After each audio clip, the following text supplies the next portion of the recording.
And okay, so I will get started.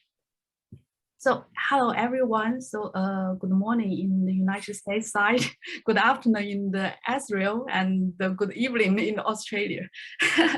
So the audience who familiar with our lecture series knows. So our schedule is slipped by 1 month. So it's because the challenge to coordinate the time across 3 continents. So Steve and I very appreciate Ashley's efforts to make this happen. So in this case, we can have excellent talk today. So I'm going to introduce today's speaker. So Dr. Ashley Frankenstein. So right now he's a tenure track senior lecturer of Department of Physiology and Pharmacology at the Tel Aviv University.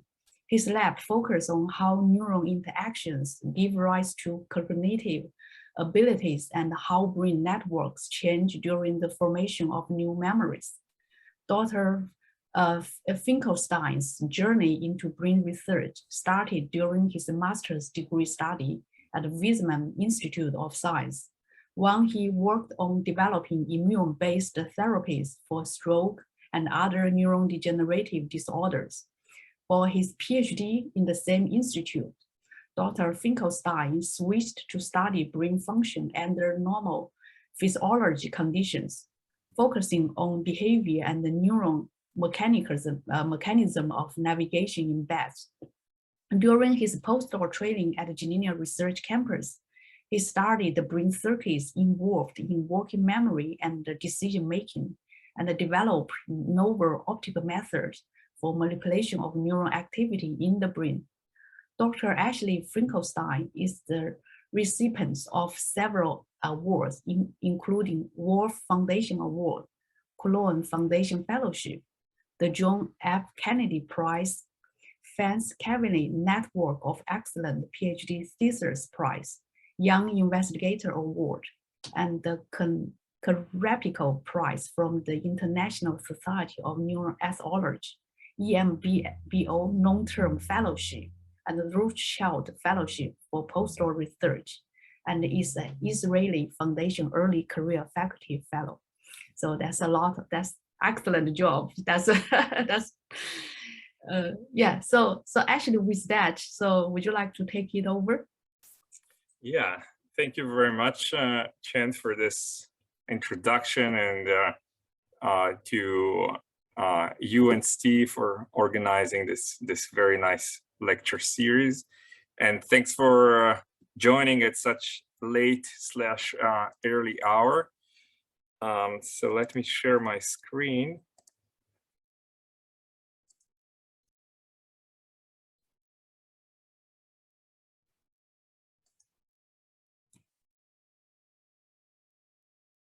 All right.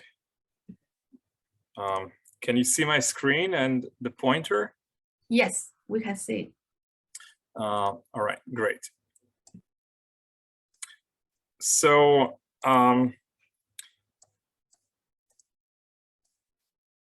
today I'm going to talk about connectivity in the neural circuits in the mammalian brain, and essentially the quest for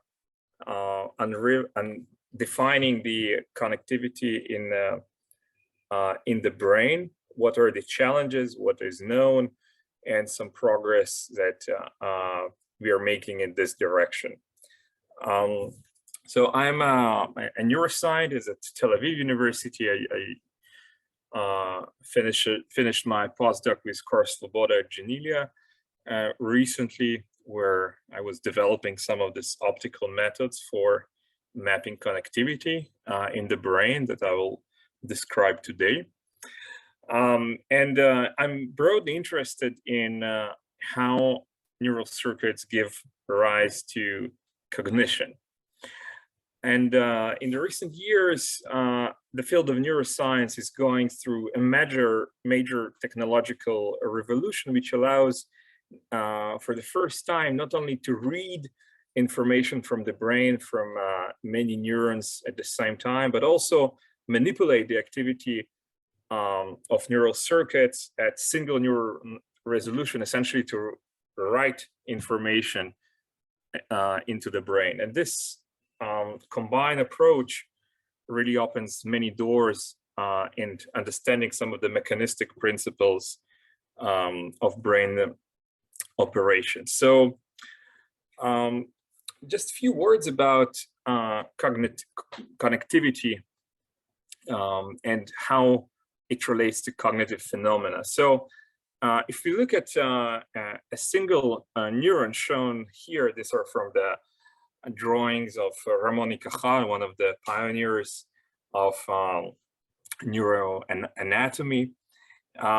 If we look at this particular neuron, we see immediately that it's pretty complex, but at the same time, a single neuron from a computational standpoint is still pretty simple device. So by itself, for example, it doesn't have a capacity for memory.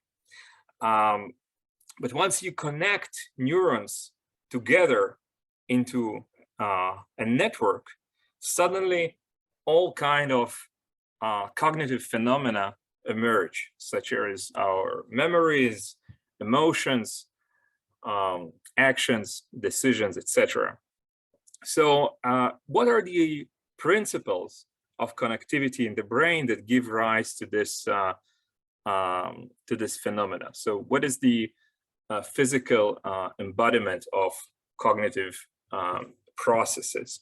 This is the main question that I'm after, and this is a major question in modern neuroscience in general. And connectivity, beyond understanding connectivity for the sake of understanding cognitive processes, connectivity is also important for with respect to what happens in neurodegenerative conditions. So I have a long-term interest in stroke, and this is some images that I took many years ago when I was working on stroke models in the rat brain. And you can see here a coronal slice of the rat brain following stroke. We see a massive damage here of resulting from middle cerebral artery occlusion with neuronal death. And at the periphery of the infarct, what is called penumbra, we see some surviving neurons. And these surviving neurons potentially undergo connectivity changes, also at both at the areas that are adjacent to the infarct, but also potentially in other places, what people think might be responsible for the prognosis related to rehabilitation for stroke. But we don't really know much about connectivity changes at the level of individual neurons, neither in pathological nor physiological conditions. And if we think more broadly about connectivity in the brain, there is connectivity at the scale of micro circuits. So basically within a particular brain region, how neurons are connected to each other, and also connectivity across brain areas. And all of these are important for a normal cognitive function. And while we know the gross anatomy, that is basically the connectivity map between different brain regions to some extent, very little is known about the connectivity at the microcircuitry level, connectivity patterns between neurons that are sitting close to each other at the level of individual neurons. And we think that a lot of computation is happening at the level of this microcircuitry. But as I said, in the mammalian brain, this microcircuitry, its connectivity, a wiring diagram is basically an unknown map. And today I'll give some introduction about neuronal connectivity, and then describe a new optical method that we developed during my postdoc in Karol Swoboda's lab for mapping neuronal connectivity in the living brain.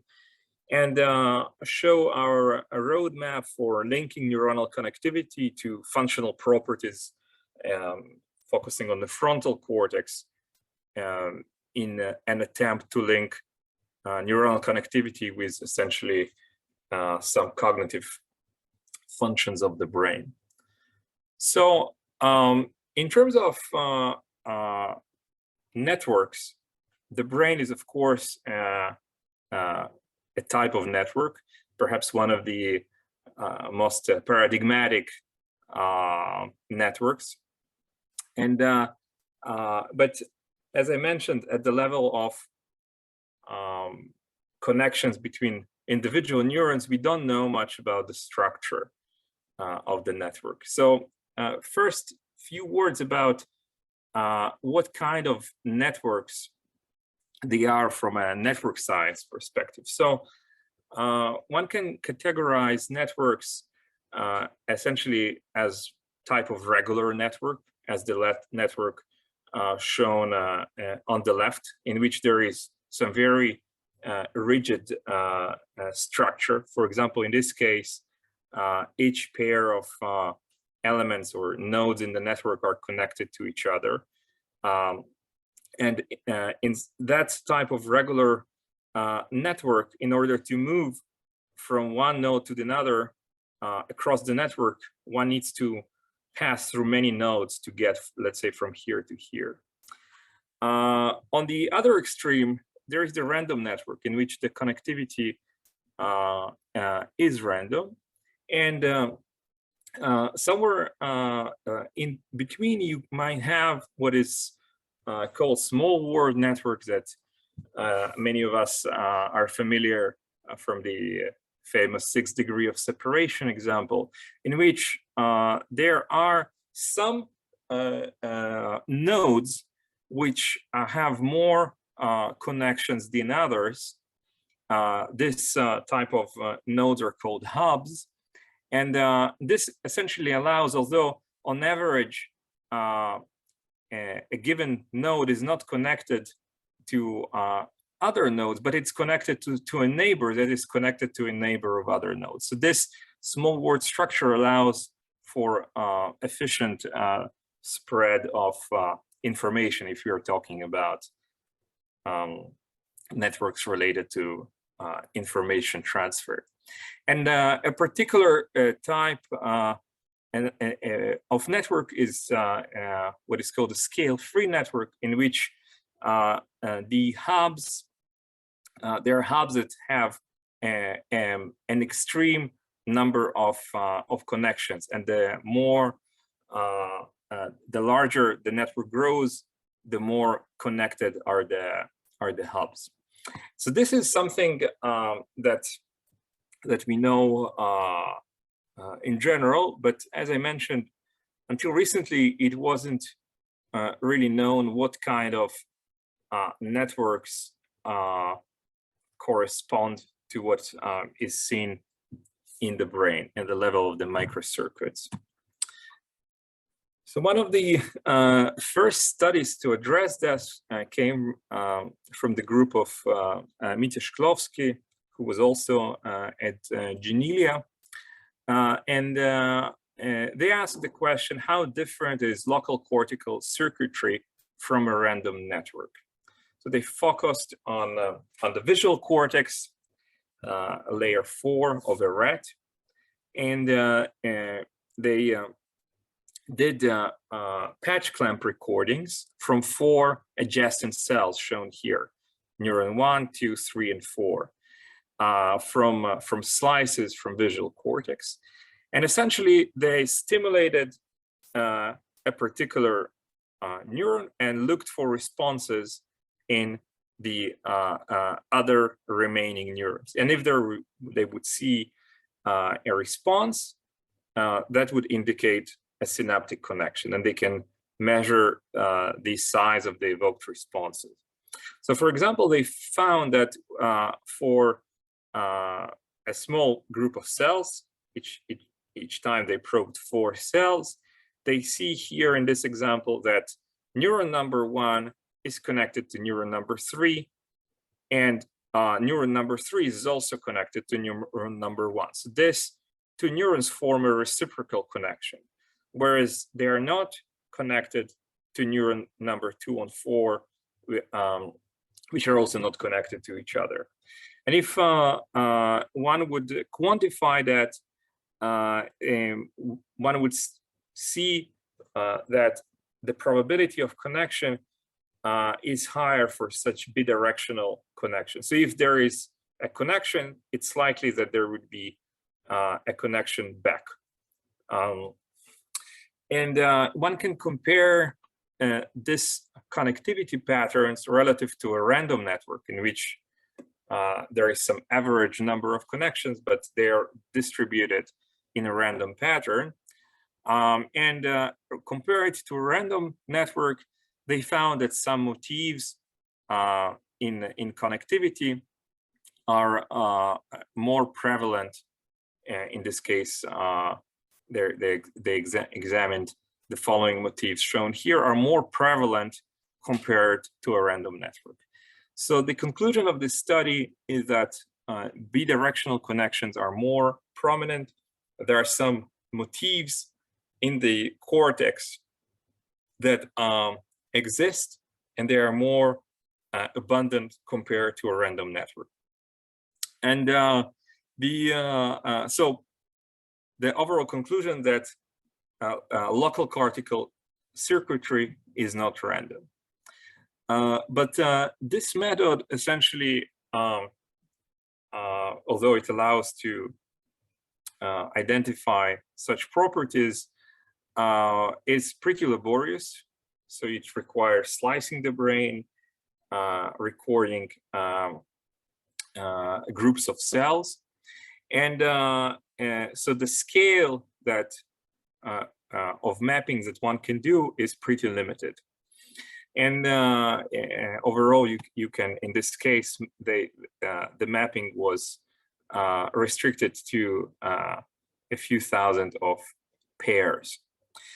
And in a subsequent study that was done also in the rat cortex, this time at the barrel cortex, it was there were more cells probed.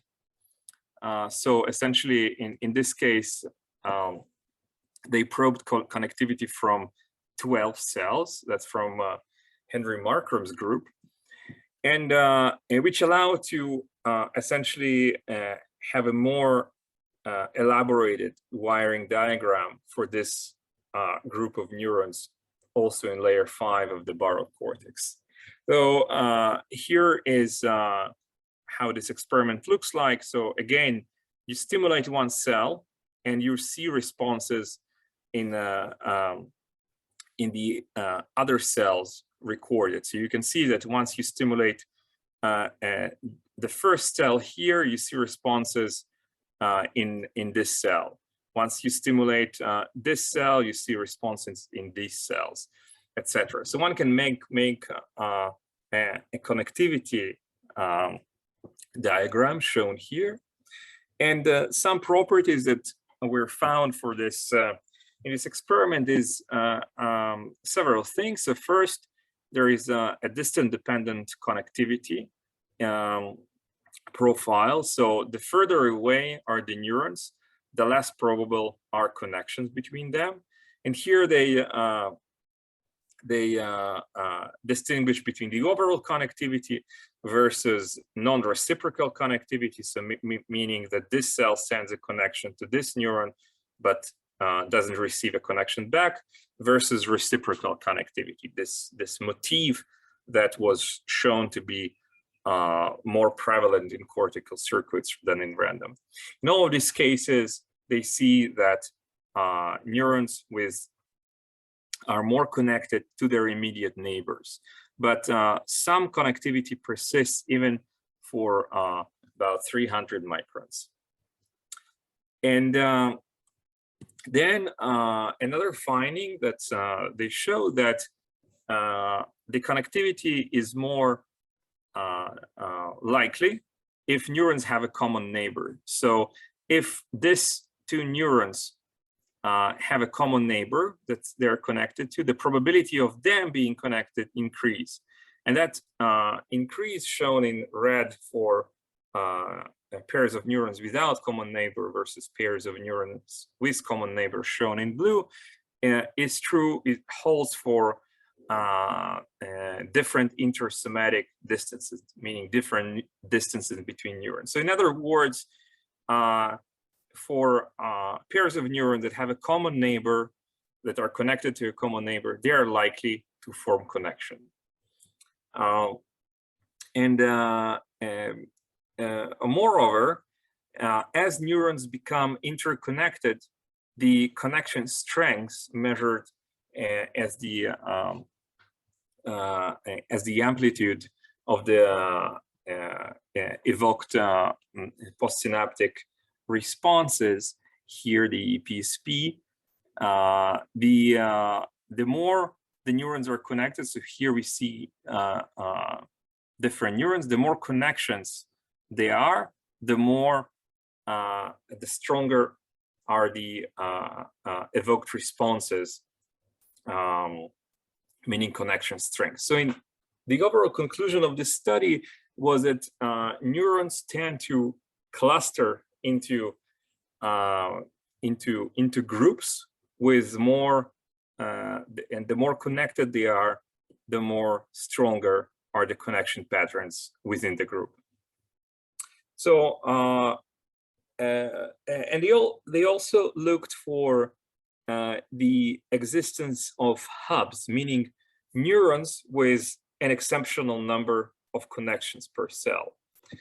However, they didn't find hubs in this experiment. So basically, then the distribution of number of connections per cell was not that different compared to random network with a distant dependent connection probability.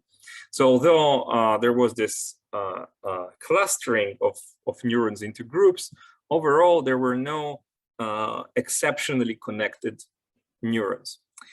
And so the question of whether they are hub neurons in the brain remains an open question. And one of the caveats in this study is that at any given time, one could only, in this 12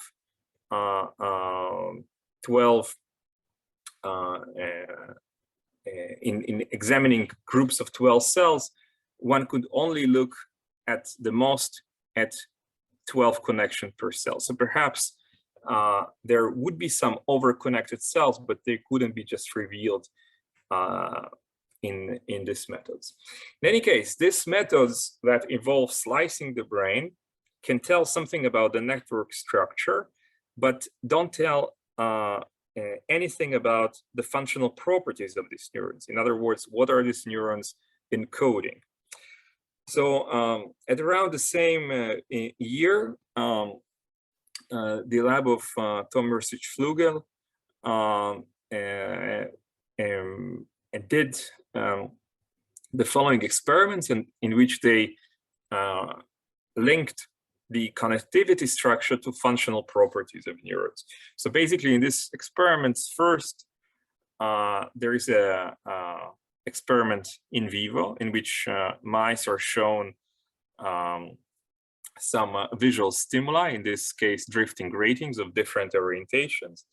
And the responses, the neural responses in their visual cortex is recorded using calcium imaging methods from a volume of the visual cortex. And you see here an example of 4 cells. So some of these cells are tuned, have orientation tuning. For example, this neuron number 3 is have this preferred orientation. This neuron number 4 has this preferred orientation, etc. And the neurons recorded could be labeled according to their preferred orientation, and you see the following maps. So the neurons are color coded based on what is the preferred orientation angle of their tuning. Then after obtaining this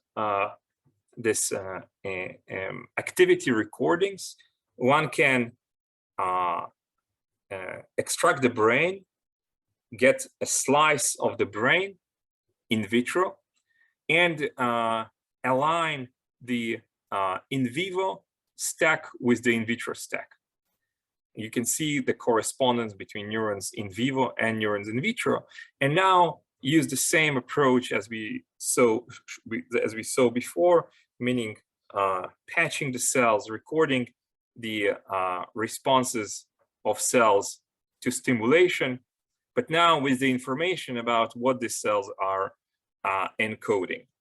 So when they do this experiment, and now following the imaging experiment, they do this experiment in a brain slice. They stimulate one of these neurons and see responses in the other neurons. So you see that upon stimulation of neuron 1, there are no responses in neither of the cells.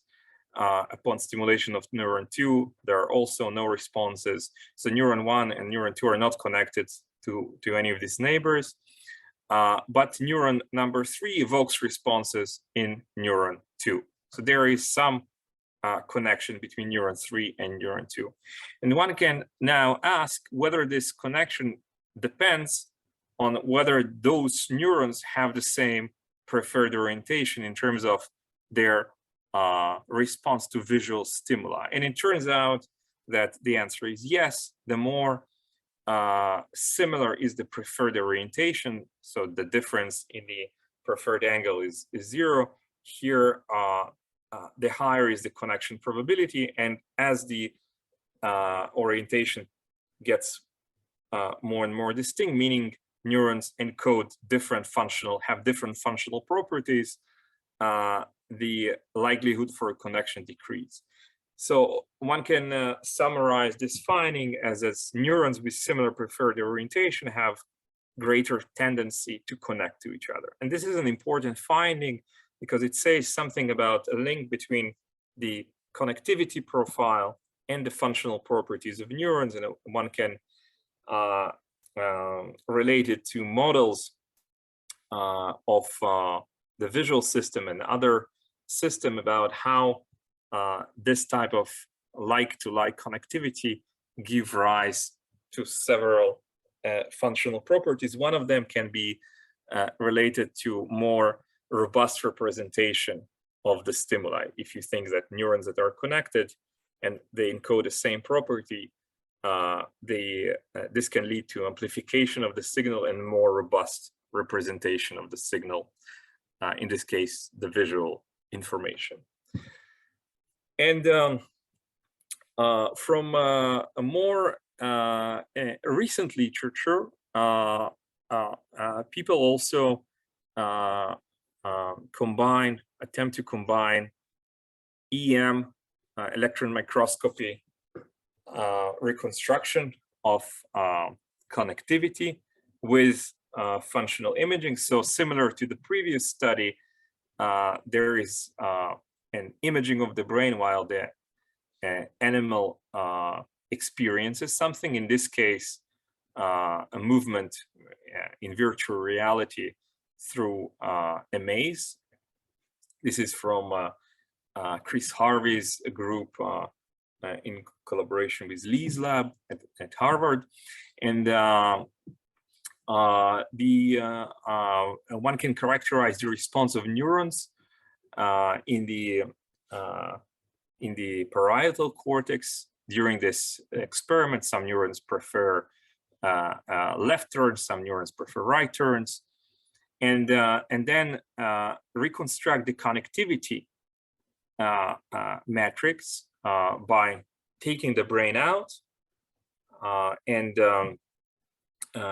doing electron microscopy, where one can identify synaptic connections, and then map this, make a correspondence between the connectivity map and the functional map. So here you can see the neurons that are have been analyzed through the electron microscopy, overlaid with their preference for right or left turns in red and blue. And then one can look for specific connectivity motifs, which I'm not gonna enter here for interest of time, but essentially this approach allows also connecting function to structure. The problem with all of this approach is that I showed up to now that essentially they require for identifying the correspondence between functional properties and the connectivity, they all require taking the brain out and analyzing the connectivity post-mortem, and which is first very laborious, and second, it doesn't allow for connectivity changes, for tracking connectivity changes, for example, changes that occur during learning, because essentially all this method gives a single snapshot of connectivity.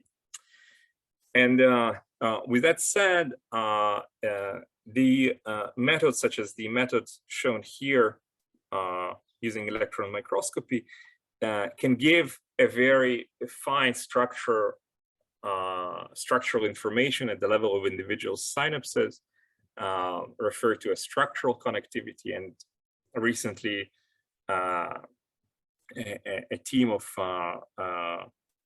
fly EM at Janelia released the first connectome of an entire fly brain, which is composed of about 100,000 neurons. So it gives a lot of information, the entire connectome of the fly at the level of structural connectivity.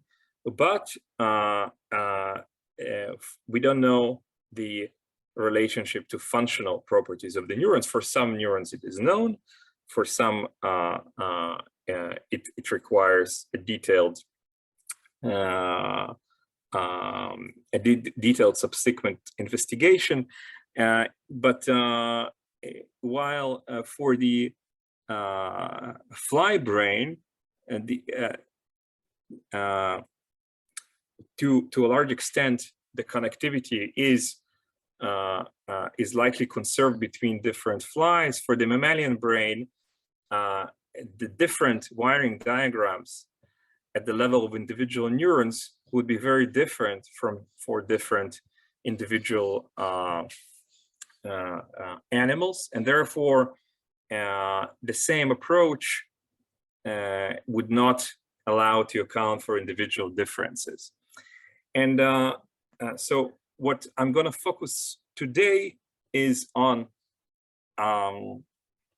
functional connectivity, basically mapping responses in vivo.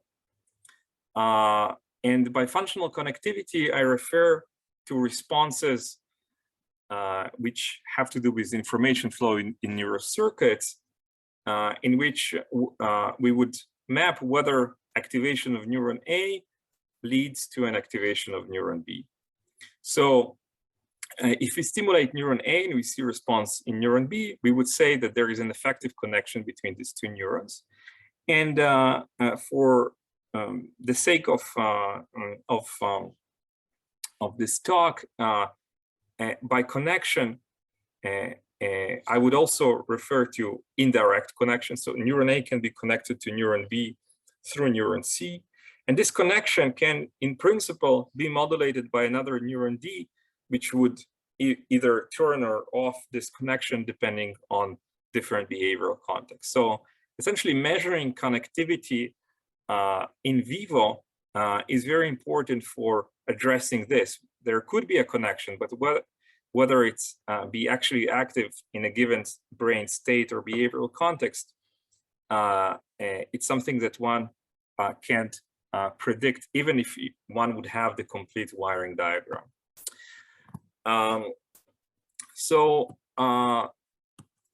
the methods that we developed for mapping effective connectivity in vivo is the following. So we stimulate optogenetically a particular neuron in the brain, in the cortex in this case, and we see which neurons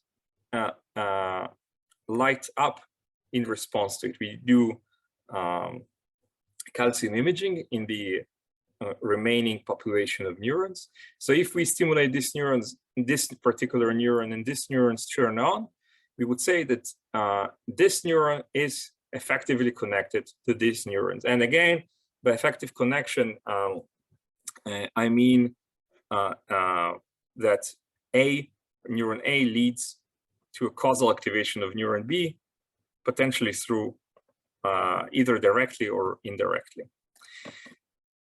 And we do that from a technical standpoint. What we do is we are performing two-photon stimulation of individual excitatory neurons, expressing a somatotargeted opsin.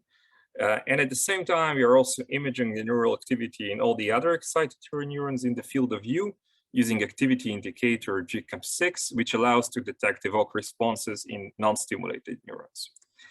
And by doing a volumetric imaging, meaning imaging from several depths of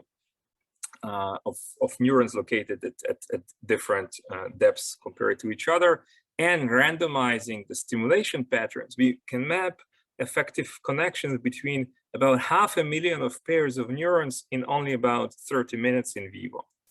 And this represents a massive increase over the in vitro method, but also about 10x increase in number of connections and speed that over existing optical methods for mapping connectivity. So, and this allows us to look to both characterize the functional properties of neurons and identify their effective connectivity profiles. So just a technical slide about how our system looks like. So first, we use transgenic mice expressing GCAMP6 in the cortex in excitatory neurons. We use a somo-targeted opsin that we deliver through viral expression, which would result in activation of excitatory neurons upon two-photon photostimulation. We can see it here in red, and here we see an overlay between the GCAMP expression and the somo-targeted opsin expression in the mouse motor cortex. This is from a system that was originally developed by Kevin Daye and in collaboration, this is published in collaboration between Svoboda's lab and Shaul Druckmann's lab at Janelia. And the optical system is as follows. There is two separate paths, one for imaging. So we use a 920 laser for 2P imaging of the GCAMP activity, and a 1040 nanometers laser for photostimulation of the opsins. For the imaging, we use a resonant galvo path. So basically, we scan through the field of view to get activity movies of GCAMP activity.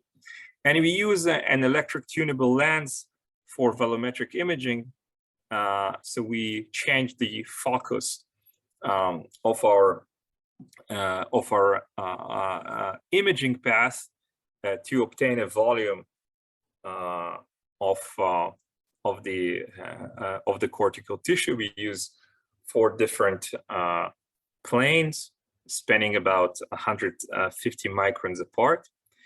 And on the photostimulation path, we use galvo-galvo and galvanic mirrors to direct the beam of the photostimulation laser to activate particular targets. And we move fast between the different targets and rely on trial averaging for detecting the evoked responses. as a measurement of connection. So this is an example of how traces from trial average responses looks like. So when we stimulate a particular neuron, the target neuron, we see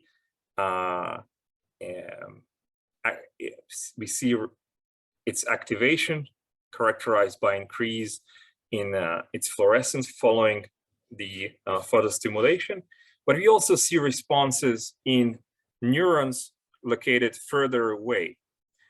So for example, we see here two responses in two different neurons, excitatory responses in neurons located 60 and 70 micrometers away from the photostimulated neurons.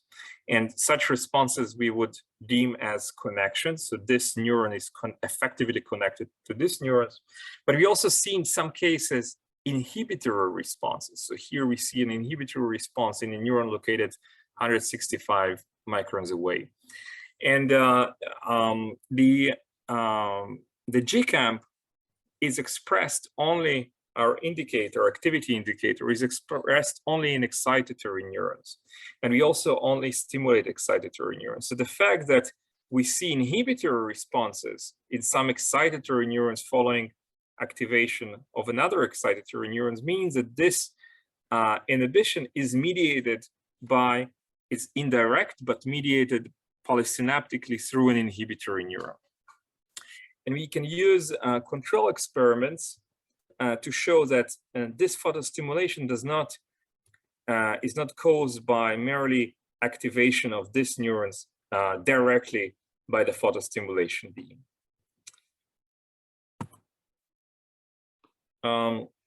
So this is how this experiment actually looks like. We stimulate a volume of the cortex, we image it, so we see the responses of neurons, and in purple we can see the photostimulation beam. As you see, it moves rapidly through the upper plane of the imaged neurons, and we image the responses in all the other planes.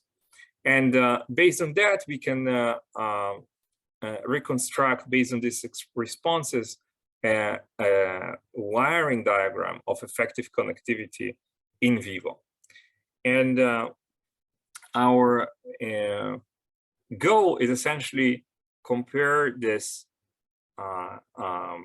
find the relationship between these maps of effective connectivity to the functional properties of the neurons.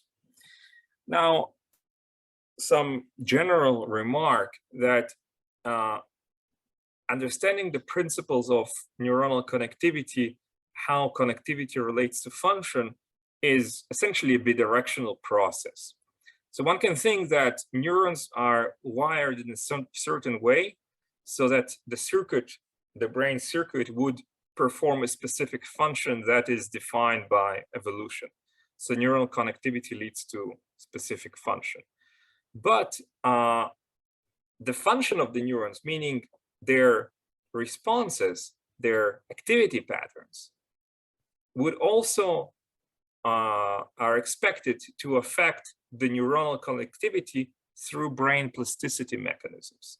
So basically, as we learn the new information or new responses, or just have changes in our brain, these changes would be whether neurons would form new connections or lose connections would depend on what are the functional properties. And one of the most famous rule, the Hebbian plasticity, says that neurons that wire together, that fire together, wire together. So basically, neurons that have same kind of responses have propensity for establishing connections.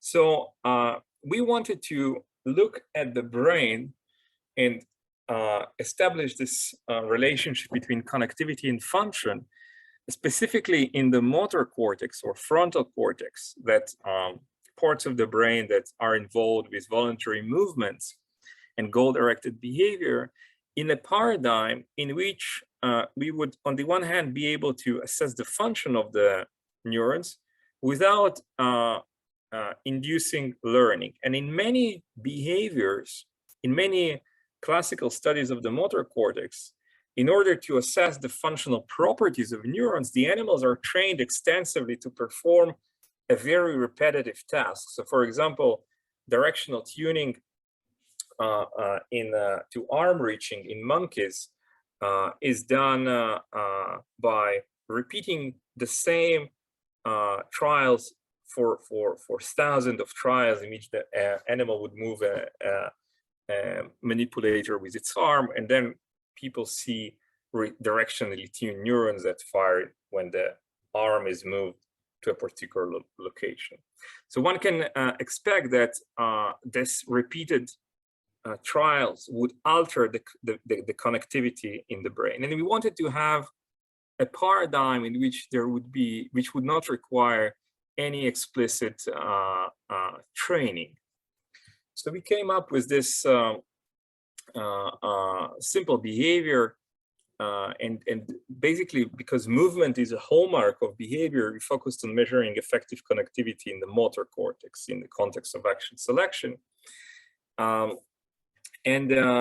We came with this simple behavior that doesn't require pre-training, and yet would allow us to reveal the functional properties of neurons in the motor cortex. So this behavior simply requires the animal to lick a target for a water reward, and the target can appear in different horizontal and vertical position around the mouse face. And the animal simply has to reach it with its tongue. So this behavior is something that the mice immediately start doing on the very first behavioral session, and it is compatible with a head fixation protocol, which is required for connectivity mapping and imaging experiments. So the animal is essentially simply reaching a target with its tongue, which is a very elaborate organ in with a lot of kinematic repertoire. So, first to characterize neural activity in this new behavior, we used 2-photon calcium imaging to record the activity of thousands of individual neurons in the mouse cortex. And as you saw in this animation, we observed that many neurons, like the neuron whose activity is shown here, responded when the reward was presented in a particular position, in this case in the upper part of the mouse face, but not when it was presented in a different position, let's say in the lower left corner here. And when we quantify such responses for individual neurons in the motor cortex across different positions of the possible positions of the target, we see, in fact, from the very first day of behavior, we found that a large fraction of neurons in the motor cortex had very prominent tuning to the target position. So here we see a response of one example neuron when the target is presented at different positions, and the different plots correspond to trial average activity of this neuron at different possible horizontal and vertical position. And this neuron is active when the animal licks the target presented at the bottom left part of the field, essentially demonstrating a form of directional tuning to the target position. And another way to represent this response is by computing its response as a function of this neuron as a function of the direction of the target around the mouse face. And for this neuron, its directional tuning would look like this. And this directional tuning is reminiscent of the classical directional tuning for hand-reaching movements that I already mentioned, reported by Georgopoulos in the monkey motor cortex. But again, in contrast to this Georgopoulos-style directionally tuned neurons in monkeys, which required months of pre-training, what we are showing here is the neural activity recorded from the very first day of behavior. And we then looked at how neurons with different directional tuning are organized in anatomical space by conducting volumetric calcium imaging across large part of the motor cortex. And here I'm showing you a collapsed view across multiple imaging planes.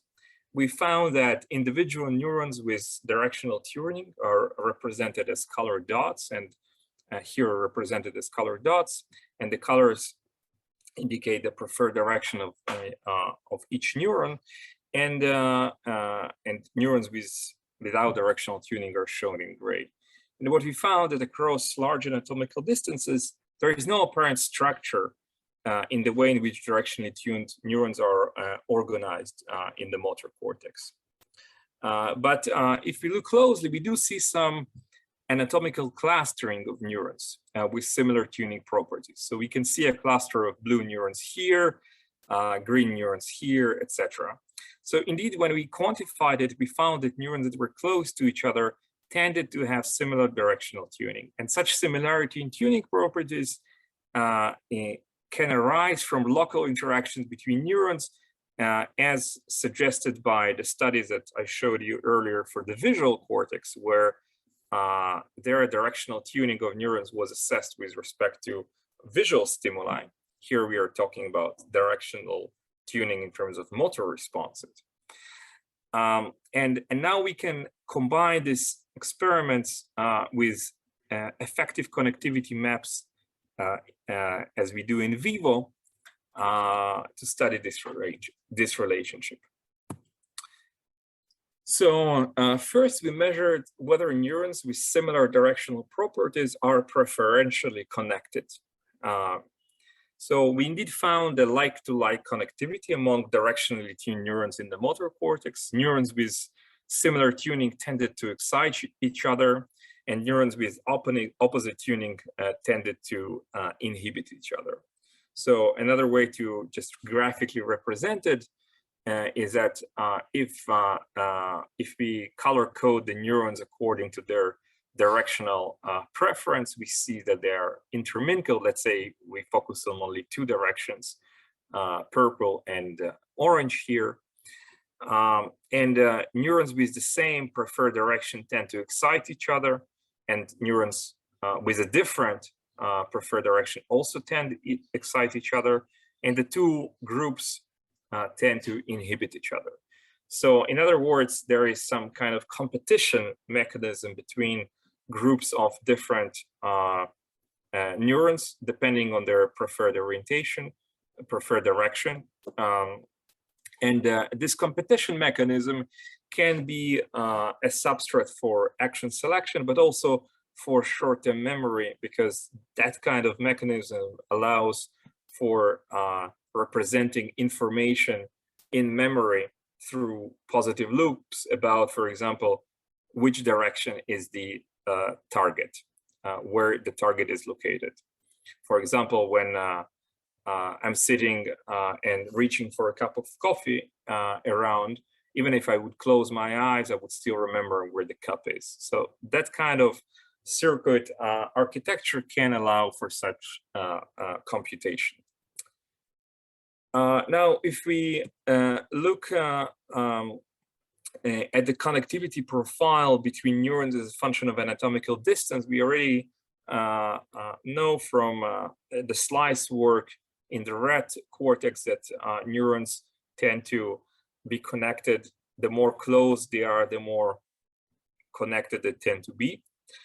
But now we can look at this because we have many neurons and many pairs of neurons. We can look at it as a function of three-dimensional anatomical distance. And when we look at the connectivity profile, we can measure the lateral distance between neurons, meaning the distance in x, y, and the axial distance, meaning the distance in z. And we found that neurons that are positioned close to each other, mainly one above the other, tended to have strong excitatory connections shown in red. And the connection strengths quickly decayed with lateral distance. And this connectivity profile suggests the existence of essentially functional mini columns. And this like-to-like connectivity in directional tuning that I showed in the previous slide was apparent only for neurons residing within this functional mini column at less than 100 microns from each other. And we know that that columnar organization of the neocortex is a hallmark of the primate brain, especially in sensory areas. And our effective connectivity mapping experiments reveal the existence of functional mini-columns in the mouse motor cortex. And also, we also observed that stimulated neurons tended to inhibit each other, neurons residing at about 100 to 200 microns away. The inhibition shown in blue here.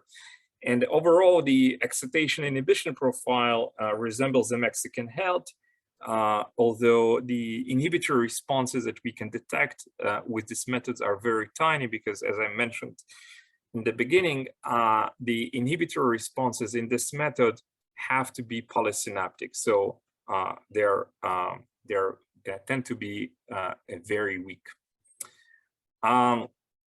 So now we can, but that was essentially, we were looking at the kind of average gross properties of the network and their relation to function. But essentially a coarse relationship between effective connectivity and functional properties. But the connectivity maps that we constructed reveal a complex pattern of interaction between neurons that we can now begin to study in greater details. So when we wanted to know how far is this connectivity from a random network, something that I mentioned in the introduction is an important question about what type of network exists in the brain and the level of the microcircuitry. So we found that the pattern of local connections is highly not random. And in fact, there are neurons that have many more effective output connections than other neurons. And this neuron, as I already mentioned, or elements in the network with large number of connections are called hubs, and we called this neuron hub neurons.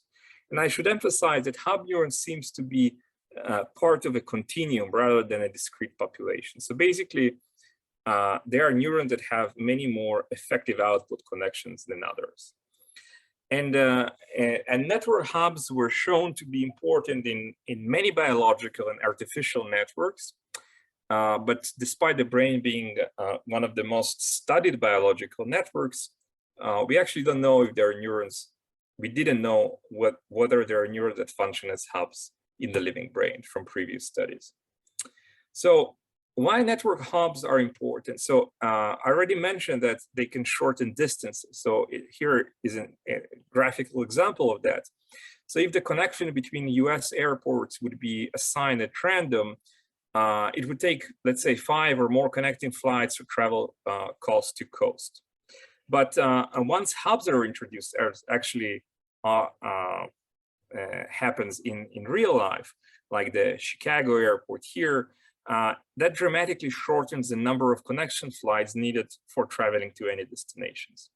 So, so basically, we think that maybe hubs in the living brain may serve, that we found here, may serve potentially similar structure in somehow orchestrating the neural activity. But finding them using previous methods that required in vitro measurements, basically slicing the brain, was challenging. And we think that our finding of hub neurons is, to the best of our knowledge, the first demonstration of the existence of hubs in the living brain. So what about the possible role of hub neurons in the motor cortex? So we measured the relationship between the number of connections and the strength of directional tuning. So meaning to what extent the neuron is a hub neuron versus how directionally tuned it is with respect to movement. And we found that hub neurons, meaning neurons with large number of connections, tended to have less prominent directional tuning compared to less connected neurons. But on the same time, I don't have time to show you this, we also find that hub neurons had higher activity correlation to neighboring neurons.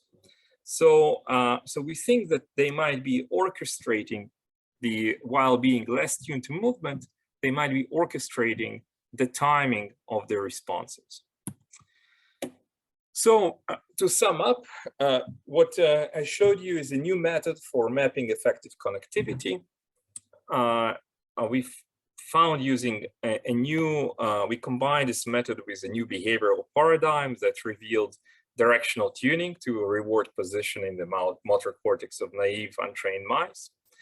And such directional tuning in the motor cortex had a global salt and pepper organization with local clustering of neurons with similar directional tuning. We found mini columns in the mouse motor cortex with like-to-like connectivity and a Mexican hat-like profile of excitation and inhibition. And using this approach, we also demonstrated the existence of hub neurons in the brain, which might potentially act as pacemakers of the motor cortex. These are the people that helped along the way during my time at Janelia. I would especially like to thank Kar Svoboda and lab members for their contribution, and especially Kevin Daye and Ran Darshan on this project. And I'll skip this slide. I recently started a lab at Tel Aviv University, so where we are combining optical interrogation of neural circuits, connectivity and function with mesoscale imaging of neural activity during behavior, something that I didn't have time to talk today. So that's a little advertisement if you are interested in studying the link between network dynamics and behavior, or by basically by reading and writing information into the brain, please reach out. And be happy to answer any questions if you guys have one. Thanks, Ashley, so very much for the excellent talk. That's a very interesting talk. So do we have, so I will hold on. I have several questions, but I will let the audience go first. I'll probably go for 2 questions. Sure. Yeah, I think the first question is for the hub neuron. Have you looked at the phenotype in terms of how the neurons, in terms of body and the synapses, and do they differ from a normal neuron from that regard? And the second question is, have you mapped the vasculature of the brain, and are these hub neurons somewhat closer to a major blood vessel? Yeah, these are interesting questions. So at this stage, we don't know much about the other distinguishing features of these neurons, a part of their higher connectivity and the functional properties in terms of the information they encode. So the calcium imaging that we were doing, essentially, we didn't focus on the particular beyond somatic imaging. We were using dense labeling, and we didn't attempt to reconstruct the particular morphologies of individual neurons. And so I don't know. One thing that's beyond morphology, or might also be linked to morphology, is whether these neurons have a different transcriptomic profile. Maybe they indeed belong to a different cell type. Although in terms of connectivity, hubs, they seem to be part of a continuum. So maybe they would be defined by some molecular marker, maybe not. And regarding the vasculature, that's actually a very interesting question, and I haven't looked at that, but that's something that we can check. Great, thank you. Yeah, thanks.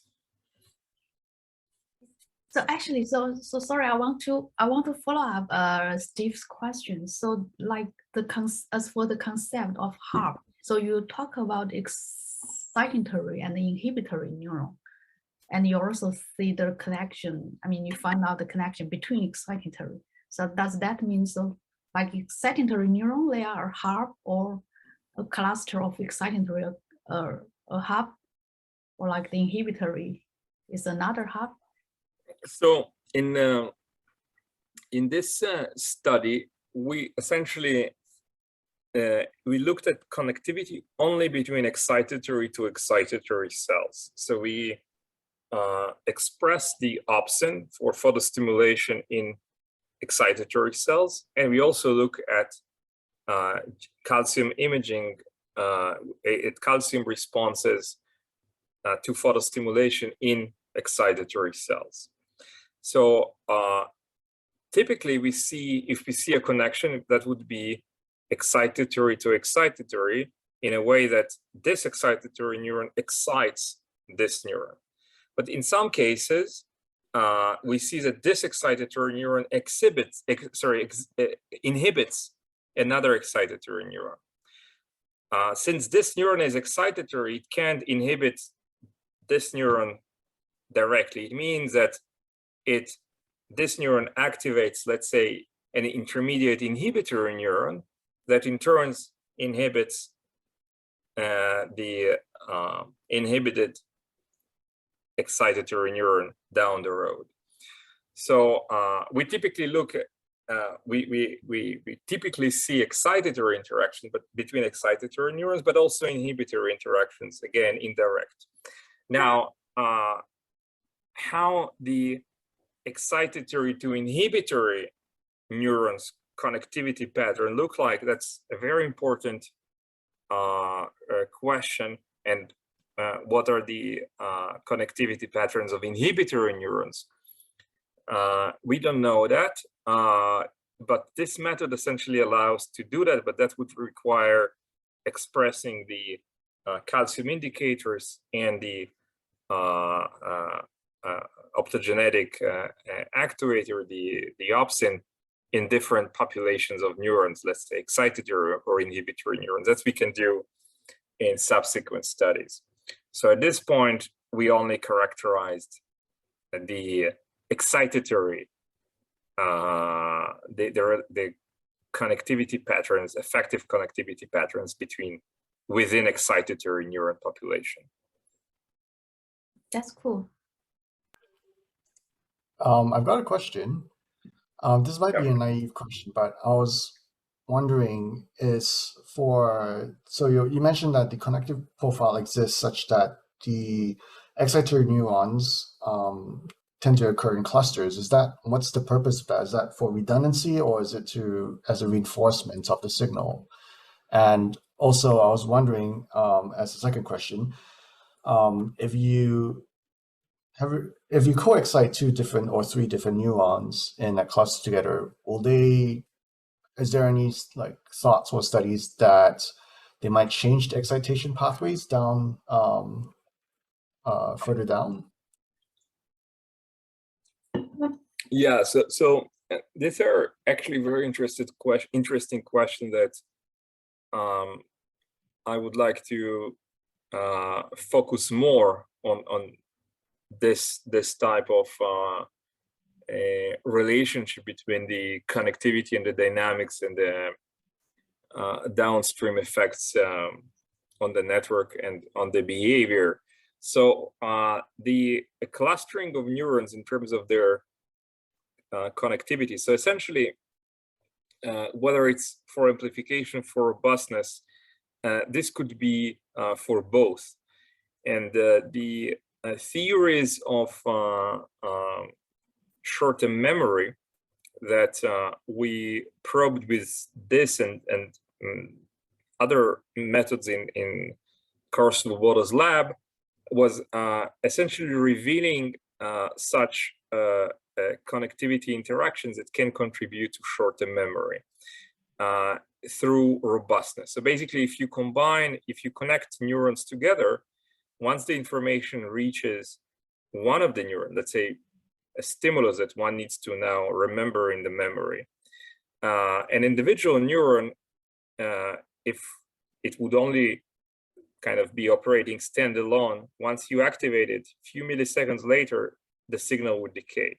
But if it would excite another neuron, that in turn would excite the first neuron or group of neurons, this information would essentially reverberate. And we observe that in these brain regions, once the animal needs to remember the direction of the reward in order to act on it later, we see a persistent activity in groups of cells that persists for many seconds, which is kind of several orders of magnitudes compared to the few milliseconds that an individual neuron can remember. And we also see that upon perturbation of this memory trace, we see that if the perturbation is not strong enough, the system would recover back. And we have reasons to believe that this relates to the connectivity within this group of neurons, but also across other brain regions that form kind of a connectivity loop between regions that sustain this information. So I focus here only on the local connectivity, but it's really part of a broader network. And think does that happen with the hubs? So this we don't know, yeah, because this is really sort of the first time we have access to this maps, and we can now look at more detailed based on these maps, more detailed conduct more detailed analysis of the information flow and the relation to robustness. Let's say if you eliminate or activate these hubs, would they have more effect, let's say, on the memory trace? Would they amplify it? Would they destroy it, etc.? These are all open questions. And also from previous work by Kevin Daye in Carl's lab, we know that in an animal that went through extensive learning, activation of only few cells can result in change in behavior. So maybe activation of the hub neurons would basically be extremely efficient in behavioral changes, or the other way around. These are all questions that we can study now. Interesting. Thanks. Yeah. Yeah, that's very cool. So actually, so I know, so in the optogenetic simulation field, so people tries to eliminate the crosstalk. So in your experiment, how could you avoid like the simulation of cells by using the laser to excite calcium for imaging?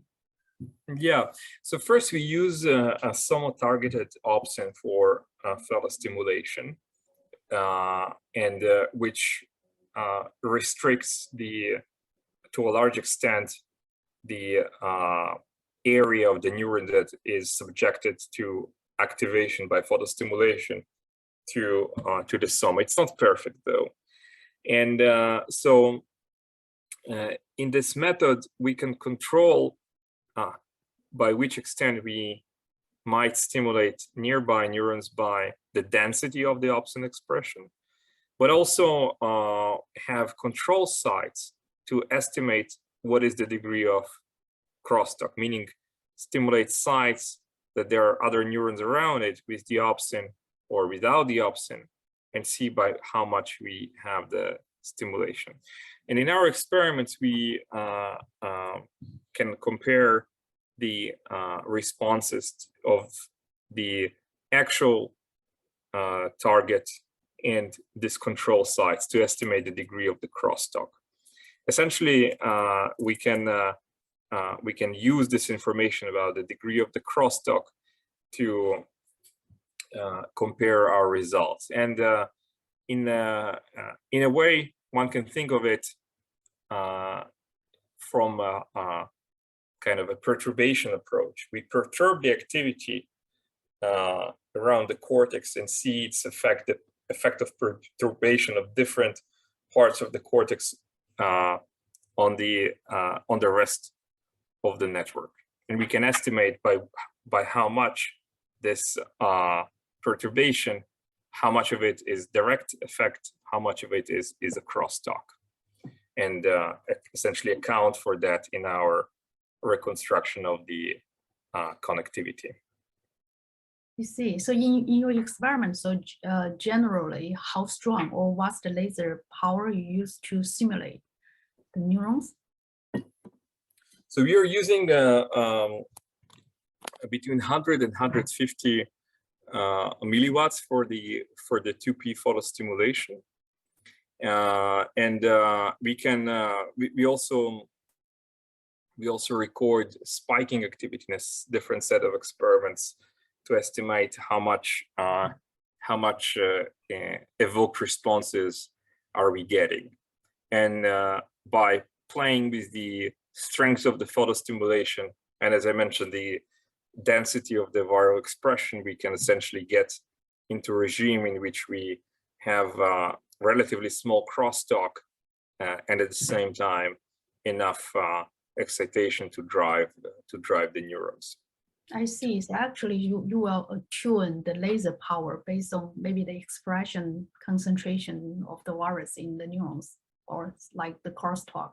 You will check multiple settings and decide.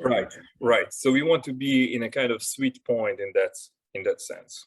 Yeah, that's super cool. I have a very naive question. So in your experiment, so you explain, so you stimulate one neuron and you see how other neurons respond, or you check evoke response. So did you ever try like manipulate multiple neurons, like the pattern simulation? Yeah. So that's actually what I'm planning to do in my new lab at Tel Aviv University, to look at responses of groups of neurons and different elements within the group. You might have different effects based on how much of the group you stimulate. For example, whether you would evoke sustained responses if you stimulate the same neurons which would represent memory, and whether you can create essentially artificial memory by stimulating in some repeated pattern groups of neurons of the right type, or perhaps not of the right type. So these are all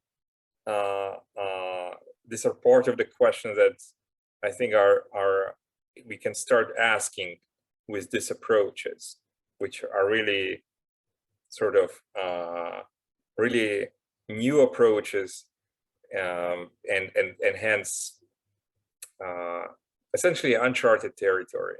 I see. That's very cool. That's awesome. So I know. So since it's an open question, you may not have answer. So can I get some insight how you are going to decide so if you are going to simulate a group of neuron or a pattern, how are you going to select the pattern or select which neuron you want to group and you want to simulate them? So what people did until now, people were stimulating neurons typically by their according to their responses. So let's say we have neurons that are active when the animal is choosing the target on the right, and neurons that are choosing the target on the left. That's an experiment that was done in Carl's lab by Kevin Daye. And if you stimulate right pattern neurons, you would have a tendency, you can bias the response according to the preferred direction of these neurons. And if you stimulate left neurons, you can also bias the animal's response. So you can have an effect on behavior. And this was, and similar experiments were done in a few other labs across the world, when neurons with same preferred responses or tuning properties were stimulated together. But with this effective connectivity maps, this adds an extra information to the experiments. Now we can stimulate neurons not only based on whether they, let's say, prefer right response or left response, but whether they are connected, whether some of them are hubs, whether some of them form a specific a loop or connectivity pattern on the in terms of their position in the network, and this might have implication for the responses that we will get, both in terms of the local network dynamics, but also with respect to behavior. So we want to essentially make this start looking at this relationship. That's very nice. Yeah, I don't have more questions. Do we have questions from everyone? I have one question. Like, how do you identify the connection between the neurons? Is it like image-based processing or like machine learning?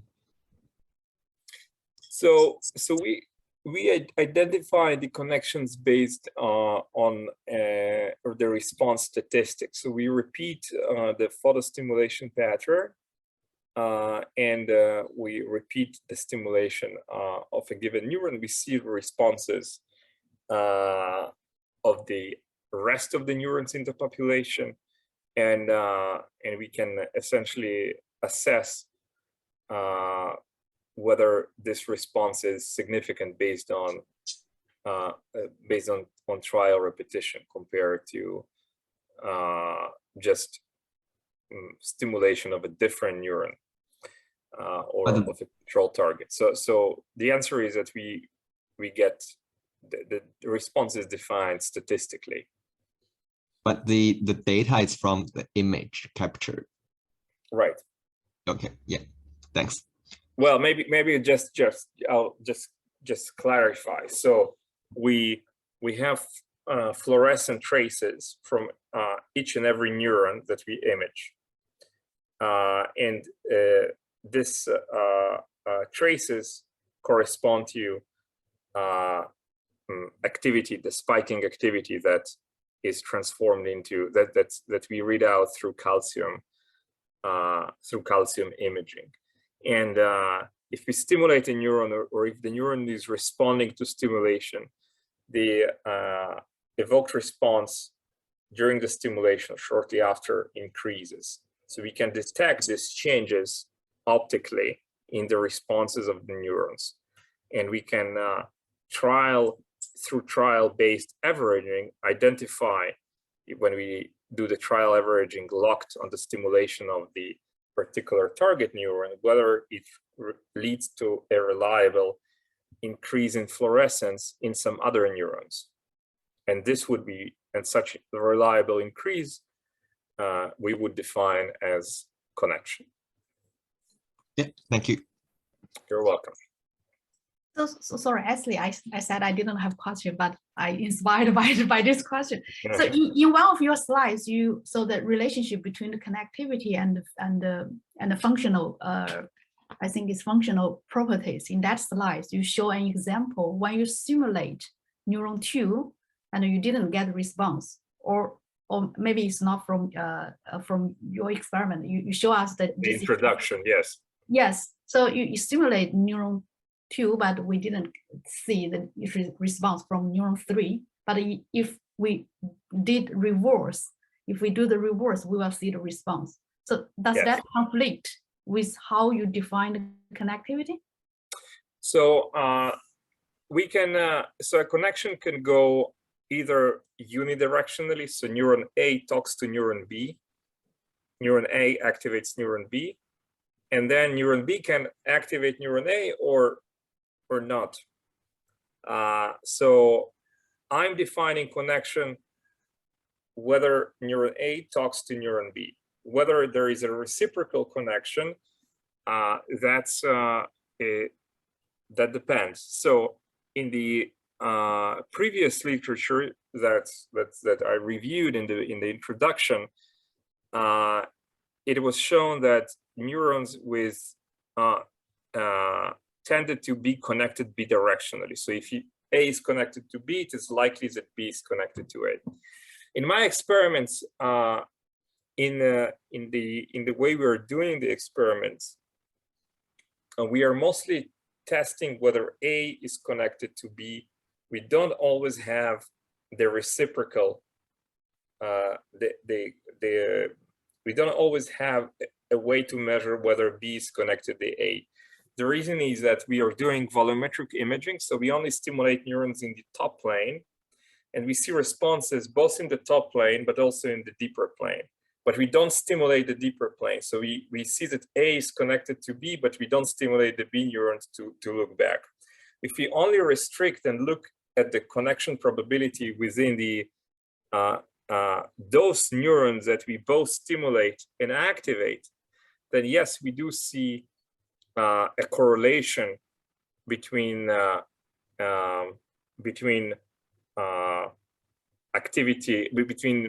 activation from A to B and B to A. So there is some extent of reciprocal connections, but our method in the current version is not ideally suited to look for specifically for bidirectional interactions.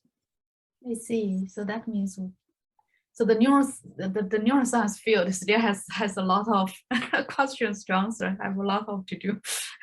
Yeah, it's a step, but it's not a complete answer yet. That's exciting territory. For good and for bad. Yeah, thank you again, Ashley, for taking a great efforts to make this happen, to deliver the excellent lecture. Yeah, thank you Really very much for tuning in such weird hours for pretty much everyone. And thanks again for this initiative. Yeah, thanks everyone. Stay tuned. See you in our next lecture. Bye. And thanks for the excellent questions. Yeah, thanks a lot. Thank you. Take care. Thanks.